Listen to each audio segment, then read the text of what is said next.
आज आपण बनवणार आहोत चटपटीत चटकदार ओली भेळ। त्याच्यासाठी लागणारं साहित्य मी आता तुम्हाला दाखवते।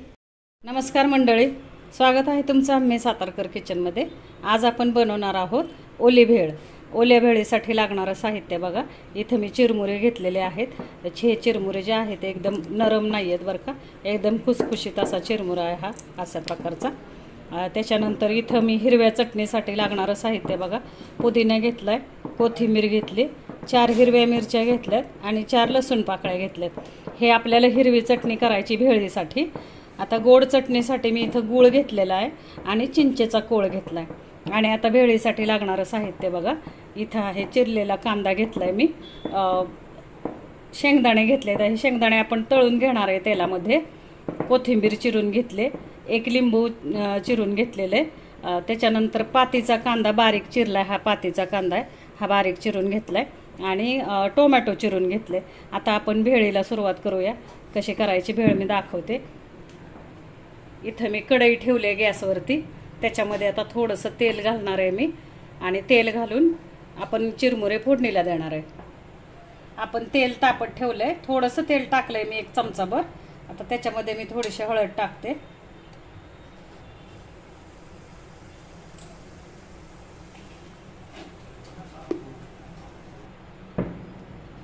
लाल मिरची पावडर थोडीशी टाकणार आहे आपण आणि आता हे चिरमुरे टाकणार आहे। थोडंसं आता हे चिरमुऱ्याला आपण मीठ घालतोय आणि आता हे चिरमुरे आपण चांगले असे परतून घेणार आहे तिखटामध्ये आणि हळद आणि तिखट जे आपण घातलेले आहे तेलामध्ये, त्याच्यामध्ये हे चिरमुरे मी परतून घेणार आहे। हे बघा, हे अशा प्रकारे आपण आता चिरमुरे परतून घेतोय। असे थोडेसे तेलामध्ये आणि हळदीमध्ये चिरमुरे आपण असे परतवून घेतले ना, ते भेळीला आणखीन टेस्ट येते।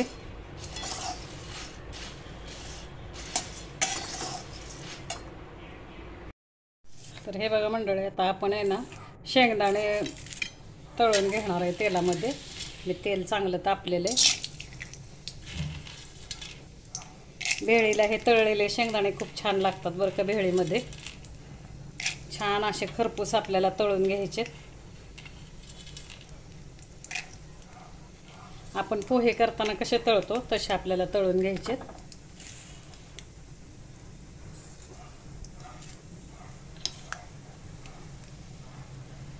खरपूस असे शेंगदाणे लालसर तळून घ्यायचेत आपल्याला।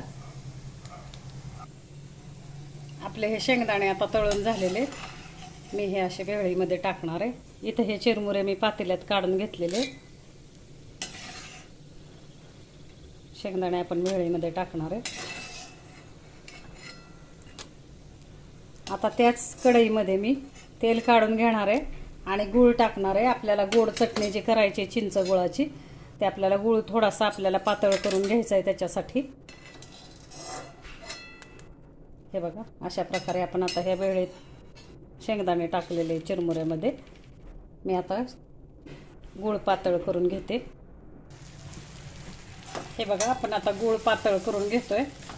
मी तेल काढून घेतलं शेंगदाणे तळलेलं आणि त्याच्यामध्ये आता गूळ मी पातळ करते हा। आता ह्याच्यामध्येच मी चिंचेचा कोळ टाकणार आहे। अशा प्रकारे आपली चिंच गुळाची चटणी भेळीसाठी तयार होणार आहे।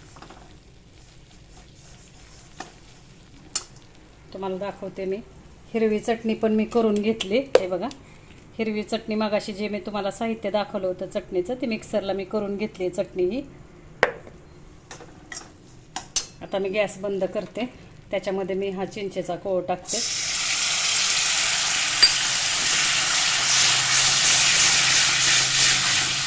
अशा प्रकारे आपली गोड चटणी तयार झाली बघा, चिंच गुळाची। थोडासा आता हा गूळ पागळून घेते मी। अशा प्रकारे आपल्या आता भेळीसाठी लागणारी सगळी तयारी झालेली आहे मंडळी। हिरवी चटणी करून झाली, चिंच गुळाची चटणी करून झाली, इथं फरसाणा घेतलाय, शेव घेतली, मीठ घेतलंय। आता आपण भेळ करायला घेणार आहे। हे बघा, मी दाखवते। आता हे चिरमुरे आणि हे शेंगदाणे मी मिक्स केलेले, आता त्याच्यामध्ये आपण फरसाण टाकणार आहे। भेळ म्हणले की फरसाणा आला मंडळी, फरसाण्याशिवाय भेळीला चव नाही. त्याच्यानंतर ही शेव आहे थोडीशी. हा कांदा टाकतोय आपण.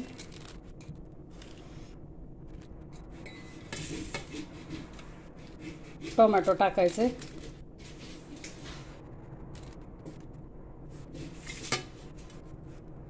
हा पातीचा कांदा आहे. छान लागतो बरं का पातीचा कांदा भेळीमध्ये, एकदा टाकून बघा तुम्ही.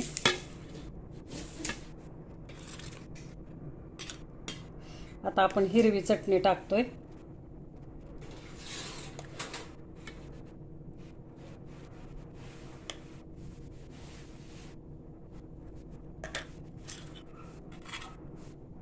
त्याच्यानंतर आपण गोड चटणी टाकणार आहे. ही गोड चटणी टाकतोय आपण. सगळं आपण घरी बनवलेलं आहे बरं का मंडळी. खूप छान भेळ होते, ही एकदा करून बघा. त्याच्यानंतर आपण आता हे लिंबू पिळणार आहे.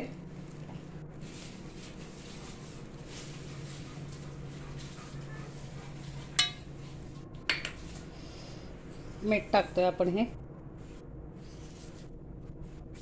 मगाशी मी चिरमुरे जेव्हा तेलामध्ये परतले होते तेव्हा मीठ थोडंसं टाकलं होतं, त्याच्यामुळे आता मीठ मी थोडंसंच टाकलंय. आता आपण ही भेळ मिक्स करतोय.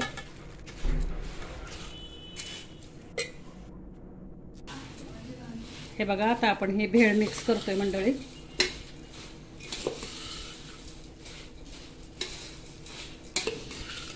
छान असा चटपटीत चाटचा प्रकार आहे हा. थोडासा मी आता चाट मसाला पण टाकणार आहे ह्याला.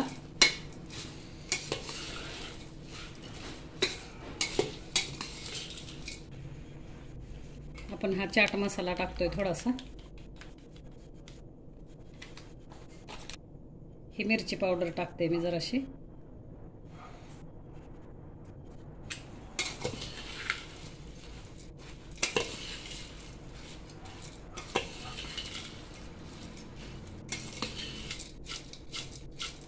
हे बघा मंडळी, अशा प्रकारे आपली छानपैकी ओली भेळ तयार आहे. आता थोडंसं अजून मला टेस्ट करते मी. थोडं मला काय कमी वाटतंय बघते.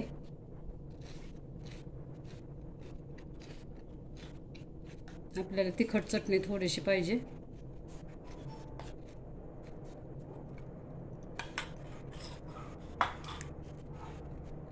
गोड चटणी.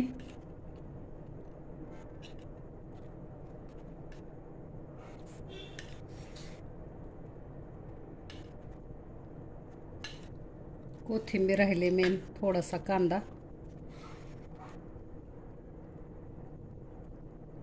टोमॅटो, कोथिंबीर,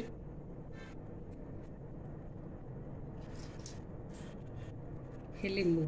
आता पुन्हा एकदा मी मिक्स करते मंडळी. जेव्हा तुम्ही ही भेळ करणार त्यावेळेस तुम्ही टेस्ट करून बघा. तुम्हाला काय कमी वाटतंय तेव्हा तुम्ही ते परत एकदा आपण मिक्स करायचं भेळीमध्ये. तुम्हाला जसं पाहिजे तसं, गोड किती पाहिजे भेळ, तिखट किती पाहिजे त्याच्याप्रमाणे तुम्ही मिक्स करा आणि चव घ्या भेळीची मंडळी. हे बघा, अशा प्रकारे आपली आता भेळ छानपैकी तयार आहे. आता मी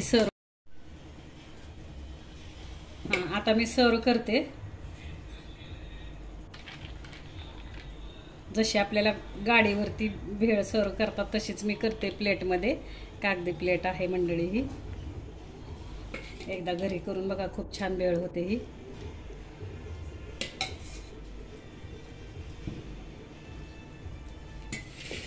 आपण जरा भेळ गार्निश करूया.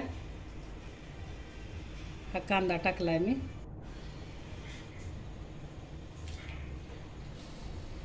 कांदा टाकलाय आपण. आता टोमॅटो टाकूया.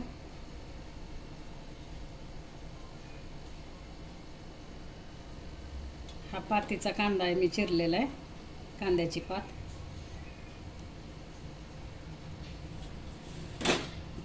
शेव टाकतोय आपण.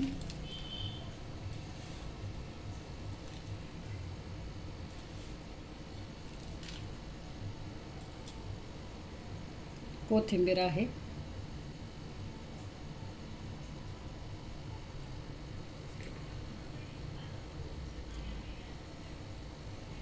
लिंबू पिळतोय आपण.